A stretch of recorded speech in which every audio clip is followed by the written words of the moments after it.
खुलताबादचे नाव रत्नपूर करा, संजय शिरसाटांची मागणी. पण जुन्या शहराचे नाव बदलून काय होणार? शिरसाटांच्या मागणीवर अबू आझमींचा सवाल. राज ठाकरे उत्तर भारतीयांच्या विरोधात तिरस्कार पसरवतात. मनसेची मान्यता रद्द करावी. उत्तर भारतीय विकास सेनेच्या सुनील शुक्ला यांची सुप्रीम कोर्टात याचिका. अबू आझमींचा मनसेवर हल्लाबोल. मनसे पक्ष लोकांमध्ये फूट पाडणारा पक्ष. सुप्रीम कोर्टातील याचिकेला अबू आझमींचं समर्थन. मराठीच्या मुद्द्यावरून मनसेच्या आंदोलनाचे संसदेत पडसाद. बिहारचे खासदार राजेश वर्मा यांच्याकडनं मुद्दा उपस्थित. हिंदी भाषिकांवर महाराष्ट्रात गुंडगिरी. राजेश वर्मांचा मनसेवर आरोप. माजी क्रिकेटपटू केदार जाधवांचा भारतीय जनता पक्षामध्ये प्रवेश. बावनकुळेंच्या उपस्थितीमध्ये केदार जाधव यांनी केला भाजपमध्ये पक्षप्रवेश.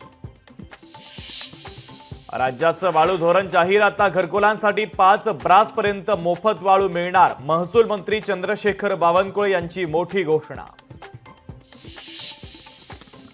गोखले पुलाच्या मुद्द्यावरून आमदार मुर्जी पटेल आक्रमक. पुलाचे काम 15 मे पर्यंत पूर्ण न झाल्यास काम बंद पाडण्याचा इशारा. गेल्या 4 वर्षापासून पुलाचे काम धीम्या गतीने सुरू. ॲडव्होकेट निलेश ओझा यांना मुंबई हायकोर्टानं फटकारलं. निलेश ओझांनी केलेली वक्तव्य चुकीची. माध्यमांमधील अपलोड झालेली ओझांची विधानं हटवण्याचे हायकोर्टाचे आदेश.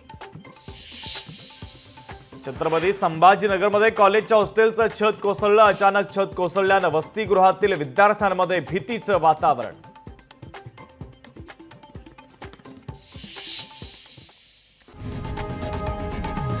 लोकशाही मराठी ऐका, पहा, जागरूक रहा.